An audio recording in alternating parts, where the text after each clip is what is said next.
चलो आज हम लोग रिवीजन स्टार्ट करने वाले हैं income from house property chapter का। ठीक है, जिसने एक बार पढ़ा हुआ है उसको बहुत आसानी से समझ में आएगा, तो रिकमेंडेड उसी के लिए जिसने एक बार पढ़ा हुआ है हाउस प्रॉपर्टी चैप्टर, तो उसके लिए बहुत आसानी से जल्दी जल्दी रिवाइज होता रहेगा। चलो बिना टाइम वेस्ट के स्टार्ट करते हैं। पहला चीज, कौन कौन सी इनकम्स हमारे हाउस प्रॉपर्टी हेड में टैक्सेबल होती हैं? क्या सारी इनकम्स हाउस प्रॉपर्टी हेड में टैक्सेबल होती हैं?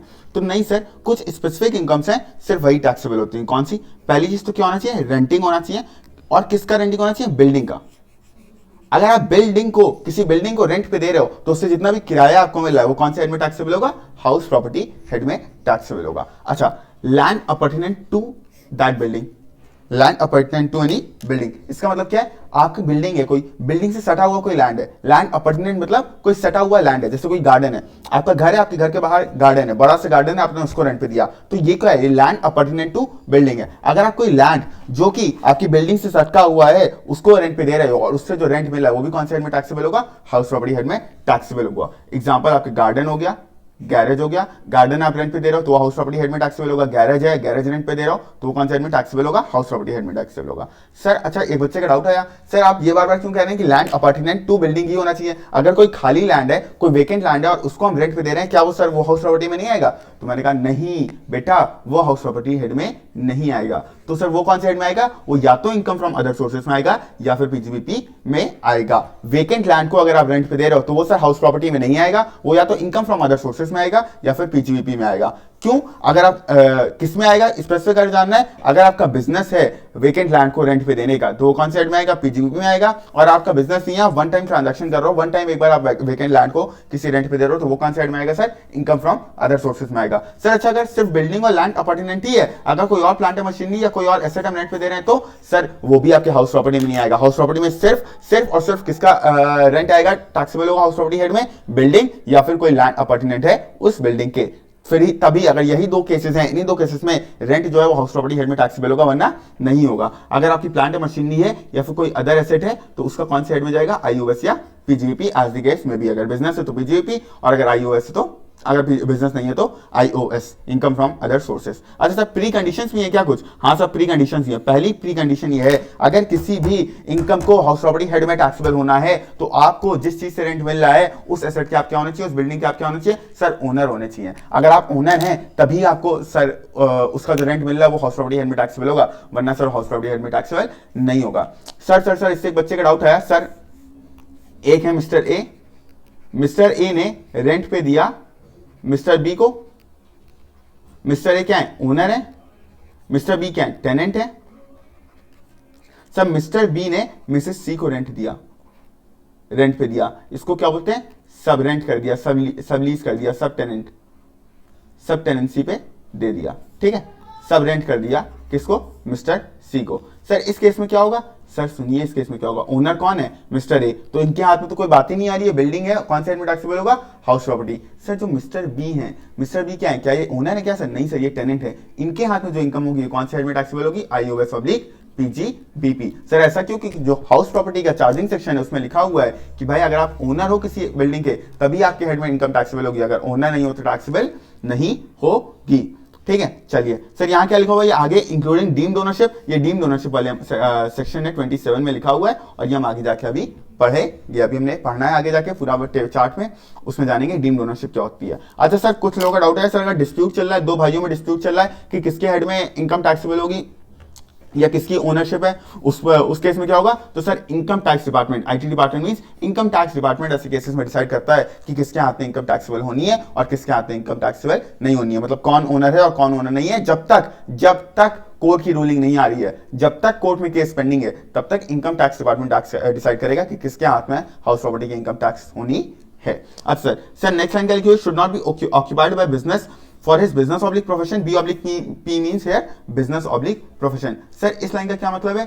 इस लाइन का मतलब ये है, समझो हम ओनर हैं, समझो मेरी एक बिल्डिंग है जो हम जिसके हम ओनर हैं, उसको हम खुद अपने बिजनेस के लिए यूज कर रहे हैं, हम खुद अपनी कोचिंग के लिए उसी प्रॉपर्टी को यूज कर रहे हैं, तो क्या सर वो मेरे हाउस प्रॉपर्टी हेड में आएगी? नहीं सर। अगर हम खुद ओनर खुद अपने बिजनेस या प्रोफेशन के लिए अगर कोई बिल्डिंग यूज कर रहा है, कोई हाउस प्रॉपर्टी यूज कर रहा है, तो क्या सर उसकी वो income under the house property में आएगी? नहीं नहीं नहीं। अगर खुद हम अपने बिजनेस के लिए यूज करेंगे या खुद अपने प्रोफेशन के लिए यूज करेंगे तो सर वो हाउस प्रॉपर्टी हेड में नहीं आएगी। तो कौन से हेड में उसका ट्रीटमेंट होगा? उसका ट्रीटमेंट होगा सर पीजीबीपी हेड में, जो कि हम लोग क्या पढ़ेंगे? पीजीपी चैप्टर में पढ़ेंगे कि वो कैसे होता है।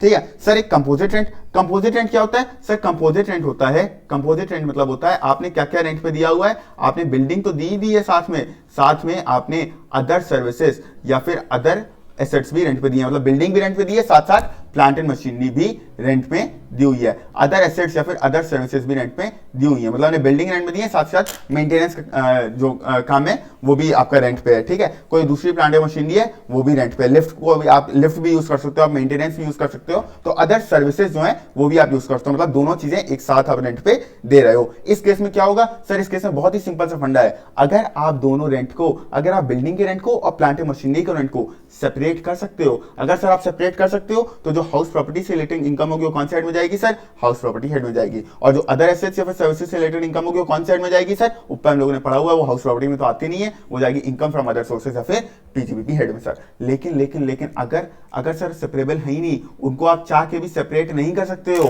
तो क्या होगा सर? अगर वो सेपरेट नहीं कर तो पता नहीं लगा पा रहे हो कितना रेंट जो है वो हाउस प्रॉपर्टी का है, कितना rent other plant and machinery का है, अदर एसेट्स का है, अदर सर्विसेज का, तो क्या करेंगे सर? पूरा का पूरा रेंट सर, पूरा का पूरा रेंट कौन से हेड में टैक्सेबल हो जाएगा? आईओएस या फिर पीजीबी में। क्या सर एक भी रुपए सर हाउस प्रॉपर्टी में नहीं जाएगा? नहीं बच्चों, एक भी रुपए हाउस प्रॉपर्टी हेड में नहीं जाएगा, पूरा का पूरा रेंट कहां जाएगा? आईओएस या फिर पीजीबीपी हेड में। अच्छा सर, अगर क्या है हमारी हाउस प्रॉपर्टी जो वो स्टॉक इन ट्रेड है, ओ सर स्टॉक इन ट्रेड क्या होता है सर? ये तो हमको पता ही नहीं, इन्वेंट्री पता है बेटा, डीएलएफ है, एग्जांपल डीएलएफ है, डीएलएफ के लिए डीएलएफ क्या करता है? घर को बना के बेचता है ना, घर को बनाता है, कंस्ट्रक्शन करता है, फिर उसको बेचता है, उसके लिए उसकी हाउस प्रॉपर्टी, उसकी बिल्डिंग क्या हुई? उसके लिए तो उसकी बिल्डिंग क्या हुई? स्टॉक इन ट्रेड हुई सर। स्टॉक इन ट्रेड कैसे हुई? वो उसी चीज का बेचने, कंस्ट्रक्ट करके बेचता है, उसी चीज को सेल कर रहा है, तो उसके लिए वो क्या हुआ सर? स्टॉक इन ट्रेड हुआ सर। अगर किसी के लिए स्टॉक इन ट्रेड है तो क्या सर वो हाउस प्रॉपर्टी में आएगा? तो हाँ, वो हाउस प्रॉपर्टी हेड में आएगा। अगर डीएलएफ के लिए उसकी बिल्डिंग्स उसकी स्टॉक इन ट्रेड हैं, फिर भी ये उसके कौन से हेड में टैक्सेबल होंगे? अगर वो उससे रेंट कमा रहा है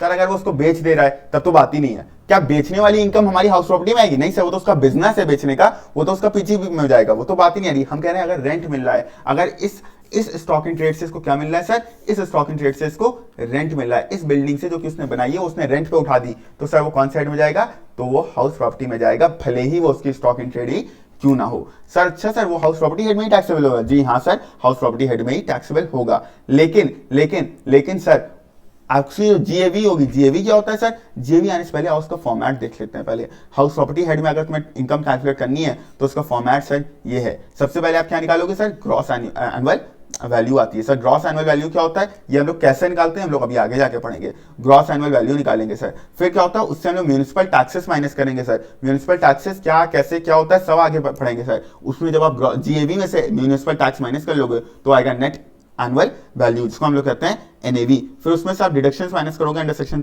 24 which are 30% of NAV and interest on borrowed capital. फिर आप जब ये सब माइनस कर लोगे तो आखिरी में आपकी जो इनकम आती है उसको कहते हैं sir income from house property. Sir अभी हमने एक ब्रीफ इंट्रोडक्शन बस आपको फॉर्मेट बताया, अभी कुछ भी एक्सप्लेन नहीं किया फॉर्मेट में से। अब एक एक करके हम लोग एक एक एलिमेंट उठाएंगे। अभी इस स्टॉक एंड ट्रेड वाले पॉइंट पे वापस आते हैं, उससे पहले जाने जीएवी क्या है।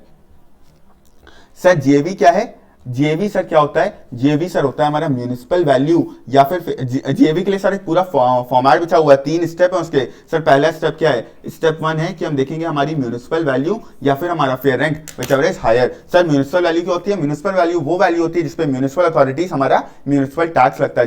जिस वैल्यू पे म्यूनिसिपल टैक्सेस लगते हैं उस वैल्यू को हम लोग क्या कहते हैं? Municipal value. ठीक है सर। फेयर रेंट क्या होता है? मार्केट वैल्यू होती है सर, जो एसेट की मार्केट वैल्यू उसको हम क्या कहते हैं सर? फेयर रेंट कहते हैं। म्यूनिसिपल वैल्यू या फेयर रेंट सबसे पहले हम लोग देखते हैं whichever is higher. Whichever is higher, समझो म्यूनिसिपल वैल्यू है 100 रुपए और फेयर रेंट है 150 रुपए। सर ये एग्जांपल दे रहे हैं सर, ये है 100 रुपए और ये है 150 रुपए, तो व्हिचएवर इज हायर कौन सा है सर? फेयर रेंट हमारा हायर है, तो हम कौन सा लेंगे सर? 150 रुपए लेंगे। फिर आता है सर स्टेप 2 हमारा। स्टेप 2 आता है सर इन दोनों में से जो भी हायर है और standard rent whichever is lower. इन दोनों में से म्यूनिसिपल वैल्यू या फिर फेयर रेंट से व्हिचएवर इज हायर, जो कि हमारे एग्जांपल में है 150, और standard rent whichever is lower. Let's say sir हमारा स्टैंडर्ड रेंट है आपका स्टैंडर्ड रेंट है 200, तो विच एवर इज लोअर कौन सा हो जाएगा सर 150। यही समझिए सर अगर आपका ये होता स्टैंडर्ड रेंट होता समझिए सर आपका 80, ठीक है सर, आपका स्टैंडर्ड होता 80 तो आपका लोअर क्या होता 80।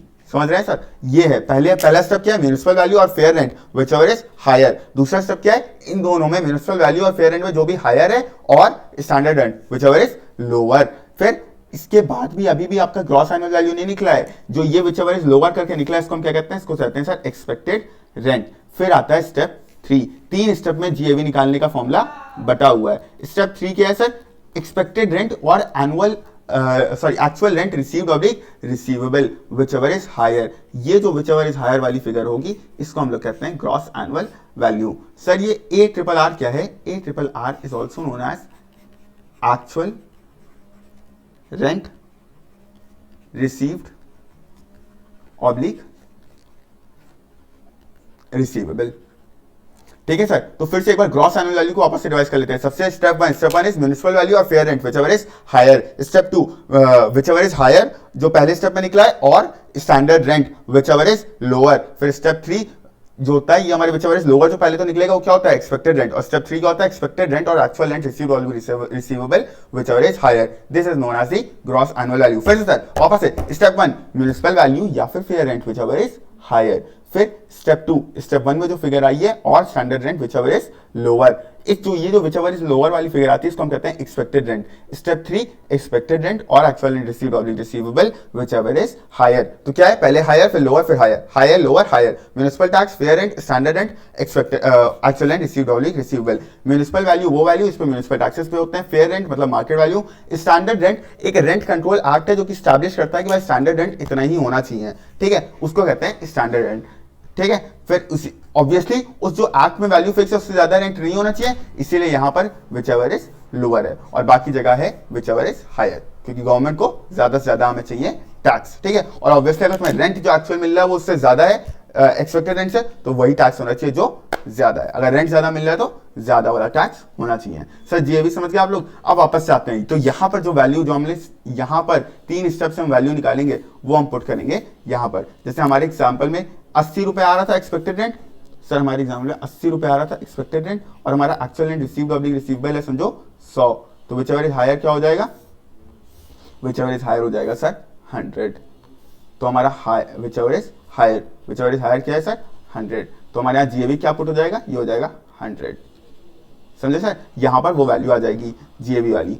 अच्छा सर वापस से अपने हाउस स्टॉक एंड ट्रेड वाले पॉइंट पर आते हैं। सर अगर डीएलएफ के लिए स्टॉक एंड ट्रेड है फिर भी क्या उसके अगर वो उससे रेंट कमा रहा है उस प्रॉपर्टी से और उसके लिए स्टॉक एंड ट्रेड है, क्या सर फिर भी वो हाउस प्रॉपर्टी हेड में आएगा? हाँ सर, फिर भी वो हाउस प्रॉपर्टी हेड में ही आएगा। अच्छा सर एक और चीज मगर सर, तो यहाँ पर जीएवी क्या लेंगे इसकी? आप समझो वो रेंट पे है ही नहीं, लेट आउट ही नहीं है, तो है ना, लेट आउट नहीं है, तो नीचे वाली केस में उन्होंने क्या पढ़ा, एक्सपेक्टेड रेंट या फिर actual rent received oblique receivable whichever is higher लेते हैं। अगर actual rent received oblique receivable ये तुम्हारा जीरो भी है, ये तुम्हारा actual rent received oblique receivable क्या है, ये समझो जीरो है actual rent oblique received oblique receivable. तो यहाँ पर कौन सी फिगर आएगी, यहाँ पर कौन सी फिगर आएगी, 80 आती सर, 100 ना के 80 आती है। अगर actual rent received oblique receivable क्या होता, जीरो होता है ना सर। तो मतलब अगर आपका लेट आउट नहीं है फिर भी आपका एक्सपेक्टेड रेंट तो टैक्सेबल होगा ही होगा। अगर फिर से बोल रहे हैं, अगर आपकी प्रॉपर्टी लेट आउट नहीं है फिर भी आपका एक्सपेक्टेड रेंट तो टैक्सेबल हो ही रहा है ना सर, आपका एक्सपेक्टेड रेंट तो टैक्सेबल हो ही रहा है। तो ऐसे तो सर आपके डीएलएफ वाले अब सारी प्रॉपर्टी तो रेंट पे उठाते नहीं है, कुछ हो सकता है उनकी बिकी भी ना हो, रेंट पे भी ना उठी हो, तो क्या सर उनको हम टैक्सेबल कर लेंगे? तो गवर्नमेंट ने इधर एक बहुत बड़ा रिलीफ दिया हुआ है डीएलएफ जैसी कंपनीज को, जिनके लिए उनकी बिल्डिंग उनकी स्टॉक एंड ट्रेड होती है, कि 2 साल तक उनकी हम जीएवी को क्या रखेंगे, निल। जीएवी कितना मानेंगे, जीरो मानेंगे। कब तक सर, 2 साल तक। प्रॉपर्टी लेट आउट नहीं भी होती है फिर भी एक्सपेक्टेड रेंट तो टैक्सेबल होता ही है, क्योंकि एक्सपेक्टेड रेंट और actual rent received oblique receivable whichever is higher taxable होता है। लेकिन सर अगर किसी कंपनी के लिए उसकी बिल्डिंग्स उसकी स्टॉक एंड ट्रेड है तो गवर्नमेंट ने क्या बेनिफिट दिया है कि हम 2 साल तक सर क्या करेंगे, जीएवी कितनी लेंगे सर, निल लेंगे। सर 2 साल कहां से लेंगे, from the end of the financial year in which completion certificate is obtained. ठीक है सर, अपनी रेगुलर क्लास में तो बहुत अच्छे से हमने समझाया है कि कैसे होता है कंप्लीशन सर्टिफिकेट, कैसे मिलता है, क्या होता है। यहाँ पर इतना टाइम तो है नहीं, तो इन शॉर्ट समझते हैं। समझो अगर तुम्हें कंप्लीशन सर्टिफिकेट मिला 1 जुलाई 2018 को, तो सर कब तक हम जीएवी निल लेंगे sir, 2 years from the end of this date, from the end of this date है सर, नहीं sir, from the end of the financial year है sir, from the end of the financial year in which completion certificate is obtained. तो अगर 1 जुलाई 2018 को sir, अगर 1 जुलाई 2018 को हमें completion certificate मिल रहा है, तो हमारा वो कब तक जीएवी को हम ले लेंगे सर, इस साल की from the end of this financial year. इस साल का एंड कब होगा सर? 31 मार्च 2019 है ना। ये फाइनेंशियल ईयर एंड कब होगा? 31 मार्च 2019। इससे 2 साल बाद इसका 1 साल कब होगा? 31 मार्च 2020। ये होगा तुम्हारा 1 ईयर। और फिर 2 ईयर कौन सा होगा? 31 मार्च 2021। सर 31 मार्च 2021 तक, 2021 तक हम जीएवी को क्या लेंगे सर? सर जीएवी को हम इनके क्या लेंगे? GAV will be equal to nil. 2 साल तक सर, 2 साल तक। वापस से रिपीट कर रहे हैं, अगर 1 जुलाई 2018 को तुमको कंप्लीशन सर्टिफिकेट मिला है, तो इस साल, जिस साल तुमको कंप्लीशन सर्टिफिकेट मिला है, 2 years from the end of that financial year, तो इसका एंड क्या होगा? पहली बात तो 1 जुलाई 2018 कौन सा एंड कब होगा सर? 31 मार्च 2019 में एंड होगा। यहां से 2 साल तक, यहां से 31 मार्च 2019 से 2 साल तक हम जीएवी को निल लेंगे। क्यों सर? क्योंकि यहां लिखा हुआ from the end of the financial year. 31 मार्च 19 से 2 साल काउंट करें, 31 मार्च 2020, 31 मार्च 2021, तो 31 मार्च 2021 तक हम जीएवी क्या लेंगे सर? हम जीएवी लेंगे निल। क्लियर है सर? चलिए आगे बढ़ते हैं। आगे बढ़ने से पहले इतना समझ आ गया? जीएवी निकालना आ गया सर? 1 सेकंड रुकिएगा।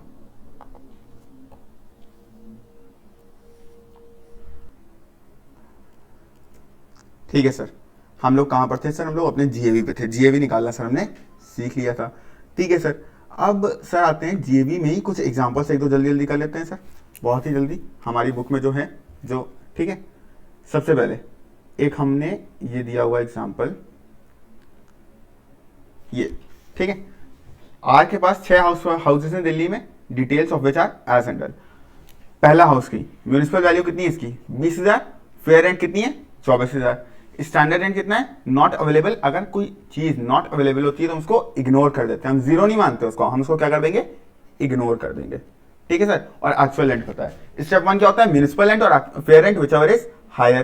तो इन दोनों में हायर क्या है? 24,000। और standard rent whichever is lower. Standard rent दिया नहीं है तो वाला स्टेप ही हम छोड़ देते हैं, वाला स्टेप ही हम स्किप कर देंगे। Step 2 skip. तो हमारा एक्सपेक्टेड रेंट क्या हो जाएगा? 24,000 क्या हो जाएगा हमारा सर? एक्सपेक्टेड रेंट हो जाएगा। 24,000 एक्सपेक्टेड रेंट है, तो 24,000 एक्सपेक्टेड रेंट और actual rent received oblique receivable whichever is higher. Actual rent कितना है हमारा? 18,000। एक सेकेंड, एक्चुअल रेंट कितना है हमारा? 18,000 है। ठीक है, पता नहीं क्या हो रहा है इसको। ये हमारा 18,000। ठीक है, तो हमारा 24,000 और 18,000 whichever is higher. Higher क्या है सर? 18,000। हायर क्या? 18,000। तो हमारी जीएवी क्या हो जाएगी सर? 24, सॉरी हायर क्या है? 24,000, 24,000 और 18,000 विच इज हायर। हायर क्या है? 24,000। तो हमारी जीएवी क्या हो जाएगी? 24,000। ऐसे ही नेक्स्ट केस में और करते हैं। नेक्स्ट केस में क्या है? इसको दूसरी जगह कॉपी कर लेते हैं, यहाँ दिक्कत कर रहा है कुछ। ठीक है, नेक्स्ट केस में क्या है तुम्हारा? 24,000 और 30,000। 24,000 और 30,000। एक सेकंड सर, इसको हम कहीं और कॉपी कर लेते हैं तक आप। हाँ sir, sorry for the disturbance, हम इसको ले आए वन नोट पे, एमएस वर्ड पे पता नहीं क्या हो रहा था। ठीक है, फर्स्ट एग्जांपल से वापस स्टार्ट करते हैं। पहला हाउस में क्या था? म्यूनिसिपल रेंट कितना था? 20,000। 24,000 फेयर रेंट। तो इन दोनों में क्या होता है? इन दोनों में होता है विच एवर इज हायर। फिर ये जो निकलेगा दिस, और स्टैंडर्ड रेंट में होगा विच एवर इज लोअर। और फिर ये जो विच एवर इज लोअर निकलेगा और एक्चुअल रेंट में, इन दोनों में होगा विच एवर इज हायर। और ये जो फिगर निकलेगी ये होगी तुम्हारी GAV। सर ये क्या बन गया? कुछ नहीं यार, बहुत आसान है। Municipal value of fair rent, municipal value of fair rent, इन दोनों में विच एवर इज हायर क्या है? 24,000। 24,000 और स्टैंडर्ड रेंट कुछ नहीं दिया, इग्नोर कर देंगे इसको, हम जीरो नहीं मानते, हम इग्नोर कर देते हैं। स्टेप 2 स्किप कर देंगे। फिर आता है 24,000 और 18,000 whichever is higher. Sir higher कौन सा हमारा? 24,000। क्रॉस एनुअल वैल्यू कितनी हो जाएगी? 24,000। फिर हाउस 2 में करते हैं 24,000 और 30,000 whichever is higher. Higher कौन सा है सर? 30,000। 30,000 और स्टैंडर्ड रेंट कितना है? 24,000 विच एवर इज लोअर, है ना। लोअर कौन सा है सर? 24,000। फिर दिस और एक्चुअल रेंट 36,000, इन दोनों में विचएवर इज हायर, हायर कौन सा सर 36,000। सर एम आई राइट, और एम आई राइट से ग्रॉस एनुअल वैल्यू कितनी आ रही है सर 36,000। सेम स्टेप इसमें करेंगे, लास्ट वाला सीधे कर लेते हैं, ठीक है। हाउस 6, इन दोनों में विचएवर इज हायर, हायर कौन सा सर 50,000। फिर सर इन दोनों में whichever is lower,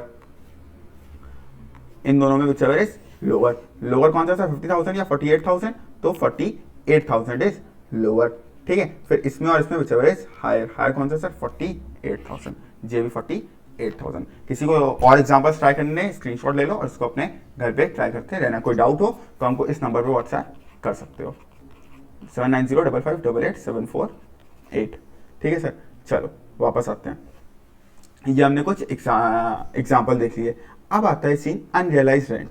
unrealise rent क्या होता है सर? अनरियलाइज रेंट होता है कि हमको कोई रेंट था, मेरा किराया है घर का 10,000 रुपये पर मंथ, मेरा किराया है घर का 10,000 रुपये पर मंथ में हमने उठाया है, लेकिन किसी टेनेंट ने हमको किसी महीने 2,000 रुपये नहीं दिए और हमको 8,000 रुपये दिए, हमको 2,000 रुपये नहीं दिए, हमको कुछ वो किराया नहीं दिया। तो जो अनरियलाइज रेंट है, क्या सर वो एक्चुअल रेंट से माइनस होगा या नहीं होना चाहिए या नहीं होना चाहिए? हाँ सर होना चाहिए, बिल्कुल होना चाहिए। इनकम टैक्स में भी यह लिखा है कि होना चाहिए, मगर मगर मगर कुछ कंडीशंस दी हैं जो कि सेटिस्फाई होंगी तभी हम माइनस करेंगे, वरना माइनस नहीं करेंगे। रूल 4 की कंडीशंस, अगर रूल 4 की कंडीशन सेटिस्फाई हो रही हैं तभी हम माइनस करेंगे, वरना नहीं करेंगे। सारी कंडीशंस, जो 4 कंडीशंस दी हैं रूल 4 में, रूल 4 है, कंडीशंस कितनी है 4, ये चारों कंडीशन सेटिस्फाई हो रही हैं तो हम अनरियलाइज रेंट को एक्चुअल रेंट से माइनस करेंगे, वरना नहीं करेंगे। पहली कंडीशन क्या है सर? बोनाफाइड टेनेंसी होनी चाहिए।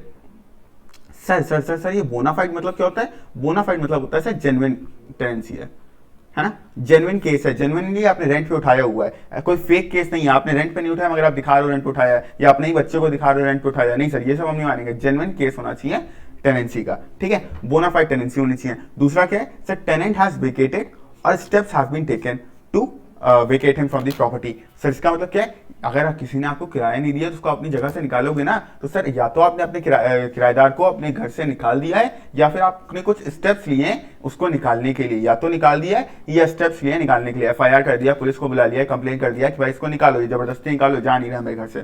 फिर पहली कंडीशन बोनाफाइड, दूसरी कंडीशन वेकेटेड और स्टेप्स हैव बीन टेकन, तीसरी condition not in occupation of any other property of the owner. Obviously sir अगर आपके एक प्रॉपर्टी, उसने 2 प्रॉपर्टी ली हुई है, एक प्रॉपर्टी किराया नहीं ले रहा, उसको दूसरी प्रॉपर्टी से भी निकालोगे ना, लेकिन आप नहीं निकालो तो गलत है, मतलब फिर आपकी जेन्युइन टेनेंसी नहीं है। तो अगर आपकी उसको एक प्रॉपर्टी से पैसा नहीं दे रहा है, तो अगर आपको क्या करना है, अगर अनरियलाइज्ड रेंट को एक्चुअल रेंट से माइनस करना है तो उसको दोनों प्रॉपर्टी से आपको निकालना पड़ेगा। वो कोई भी और प्रॉपर्टी की ऑक्यूपेशन में, ऑक्यूपेशन मतलब कोई भी और प्रॉपर्टी आपकी उसके ऑक्यूपाइड नहीं होनी चाहिए, उसके हाथ में, या फिर वो वहां किसी भी और प्रॉपर्टी में नहीं रहना चाहिए, ठीक है। दोनों की दोनों प्रॉपर्टी उसको छोड़नी पड़ेगी, तभी आप अनरियलाइज्ड रेंट माइनस कर पाओगे। अगर वो एक भी प्रॉपर्टी में उसका रह रहा है या एक भी प्रॉपर्टी में अभी भी किराएदार है तो आप अनरियलाइज्ड रेंट माइनस नहीं कर पाओगे। जितनी भी प्रॉपर्टीज हैं सारी प्रॉपर्टीज से आपको उसको निकालना पड़ेगा, तभी आप अनरियलाइज्ड रेंट माइनस कर पाओगे।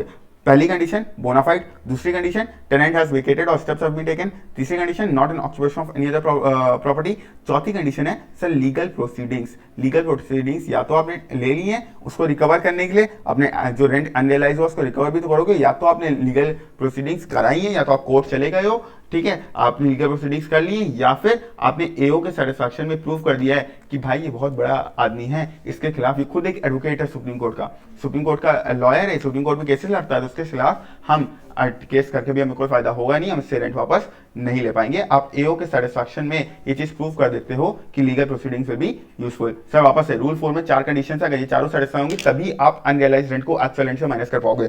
पहला बोनाफाइड टेनेंसी, दूसरा टेनेंट हैज वेकेटेड और steps have been taken, tenant has vacated और स्टेप्स हैव बीन टेकन, तीसरा कि he is not in occupation of any other property of the owner, and चौथा legal proceedings are taken or it has been proved to the satisfaction of AO that they will be useless।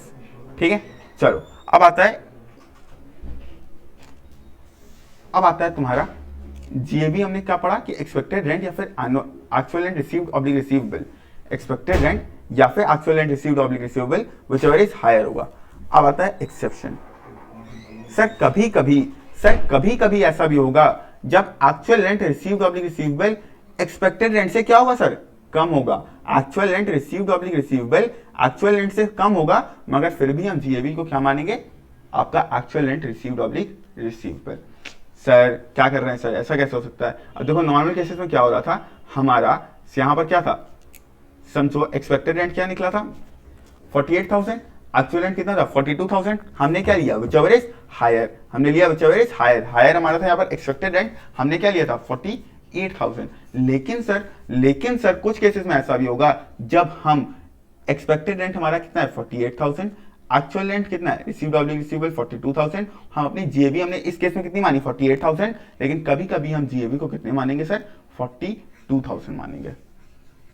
ऐसा कब होगा sir, ऐसा सिर्फ और सिर्फ एक case में होगा, जब when actual rent received oblique receivable is less than expected rent due to vacancy, owing to vacancy is the word, owing to vacancy, vacancy की वजह से अगर आपका actual rent received oblique receivable GAV expected rent से कम है, तब हम जीएबी को actual rent received oblique receivable मानेंगे, वरना नहीं मानेंगे। ये कब होगा, ओइंग टू वैकेंसी हम कैसे देखेंगे, ओइंग टू वैकेंसी देखने के लिए सर कैसे पता करेंगे कि ओइंग टू वैकेंसी है या नहीं है, तो हम सबसे पहले क्या करेंगे, हम पूरे साल का रेंट निकालेंगे,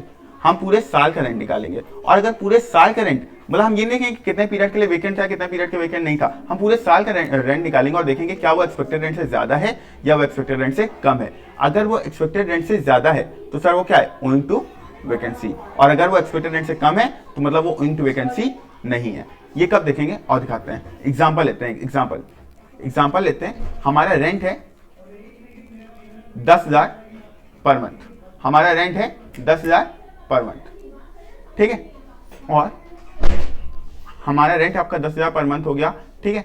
वेकेंट थी प्रॉपर्टी 2 महीने के लिए, मतलब लेट आउट कितने के लिए थी, 10 महीने के लिए लेट आउट थी। एक्सपेक्टेड रेंट समझो हमने निकाला है, इसका एक्सपेक्टेड रेंट हमारा निकल रहा है 1,10,000 एनुअल, 1,10,000 पूरे साल का एक्सपेक्टेड रेंट है। Sir actual rent for whole year मतलब हुआ कि हम पूरे साल का रेंट देखेंगे, पूरे साल का रेंट कितना हुआ, ये नहीं देखेंगे प्रॉपर्टी लेट आउट कितने महीने के लिए थी, हम देखेंगे पूरे साल का रेंट कितना बन रहा है। पूरे साल का रेंट बनेगा 10,000 इंटू 12, 1,20,000। क्या सर ये 1,20,000, क्या सर ये 1,20,000 हमारे एक्सपेक्टेड रेंट कितना दिया हमारे एग्जाम्पल में 1,10,000, क्या सर ये 1,10,000 से ज्यादा है, हाँ सर ये 1,10,000 से ज्यादा है, तो मतलब ये हम क्या बोलेंगे, ये ओइंग टू वैकेंसी है, ये ओइंग टू वैकेंसी है। मतलब हमारा जीएवी क्या होगा, हमारा जीएवी होगा actual rent received oblique receivable, जो कि हमारे इस केस में एक्चुअल रेंट रिसीव्ड कितना है सर, लेट आउट कितने महीने के लिए थी, 10 महीने के लिए तो थी, तो actual rent received oblique receivable कितना होगा 10,000 into 10 that is equal to 1,00,000 rupees. तो हमारा actual rent received oblique receivable कितना होगा 1,00,000 रुपीज। क्लियर है, चलो फिर अच्छा सर अब एक बच्चे का डाउट है, सर समझिए ये था हमारा जो एक्चुअल रेंट था वो कितना था, सर समझिए एक्चुअल रेंट था हमारा 8,000 पर मंथ, समझिए सर ये एक्चुअल रेंट था हमारा 8,000 पर मंथ, वेकेंट 2 महीने के लिए थी, तो actual rent for whole year कितना हुआ sir, actual rent for whole year हुआ 8,000 into 12 which is equal to 96,000। क्या ये 96,000 एक्सपेक्टेड रेंट से ज्यादा है या कम है, सर 96,000 1,10,000 से कम है, क्योंकि ये 1,10,000 से कम है तो फिर हम मानेंगे कि ये ओइंग टू वैकेंसी नहीं है। फिर हम क्या मानेंगे कि ये ओइंग टू वैकेंसी नहीं है। अगर सर ये ओइंग टू वैकेंसी नहीं है तो हमारा जीएवी क्या होगा, फिर हमारा जीएवी में सर ये क्या एक्सेप्शन फॉल करेगा, ये एक्सेप्शन में फॉल करेगा नहीं, ये एक्सेप्शन में सिर्फ तब फॉल करेगा जब actual rent received oblique receivable is less than expected rent due to vacancy या फिर ओइंग टू वैकेंसी। और ओइंग टू वैकेंसी कब होगा, when actual rent for whole year is greater than expected rent. लेकिन हमारे present case में actual rent for whole year कितना है 96,000 और एक्सपेक्टेड रेंट कितना है 1,10,000, तो इट इज क्या ये लेस देन है या ये ग्रेटर देन है, सर ये लेस देन है। Actual rent for whole year क्या है sir, actual rent for whole year less than expected rent है, तो ये ओइंग टू वैकेंसी नहीं है। क्योंकि ये ओइंग टू वैकेंसी नहीं है इसलिए एक्सेप्शन में फॉल नहीं करेगा और हम वापस से अपने पुराने प्रोविजन में आ जाएंगे, एक्सपेक्टेड रेंट और actual rent received oblique receivable whichever is higher. Sir expected rent और actual rent received oblique receivable whichever is higher. Sir expected rent कितना है 1.10 लाख और actual rent received oblique receivable कितना है 96,000। तो हमारा व्हिचएवर इज हायर कौन सा है 1,10,000 1.10 लाख, तो हमारा जीएवी कितना बनेगा सर 1.10 लाख। ठीक है सर, क्लियर है। एक और चीज सर, यहां पर हम अनरियलाइज रेंट जो होगा वो दोनों जगहों से माइनस करेंगे। Actual rent for whole year से भी माइनस करेंगे, subtract unrealised rent from actual rent for whole year as well as actual rent for let out period. मतलब अगर हमारे यहीं पर अगर समझो यहीं पर हमारा अनरियलाइज्ड रेंट होता 5,000 रुपए, तो हम 96,000 में से भी 5,000 माइनस करते, और सर जब actual rent received oblique receivable निकालते, जो कि हमारा कितना निकलता है इस केस में 8,000 इंटू 10, हाँ सर 8,000 इंटू 10 निकलता, वो आता 80,000, तो हम यहां से भी माइनस करते हैं। पूरे साल के एक्चुअल रेंट जो निकालने हैं उससे माइनस करेंगे, और सर जो actual rent received oblique receivable निकालना है उससे भी माइनस करेंगे। चलो आज की क्लास में कोई भी डाउट है, चार्ट जिसको इसको ड्रॉ करना हो वो मांग लेना मेरे इस व्हाट्सएप नंबर पे, ठीक है। इस नंबर पर मेरे को व्हाट्सएप कर देना, तो हम तुम लोग को भेज देंगे 7905588748। इस नंबर पर व्हाट्सएप करना, तो हम आपको व्हाट्सएप पे इसको भेज देंगे। दूसरी चीज, कोई भी डाउट हो तब भी आप इस व्हाट्सएप नंबर पर हमसे पूछ सकते हो, ठीक है। चल बाकी इसका भी सेकेंड पार्ट भी रिलीज होगा 1 या 2 दिन में। अभी सिर्फ आधा हाउस प्रॉपर्टी कवर हुआ है, अभी आधा कवर होना बचा है, ठीक है। चलो थैंक यू।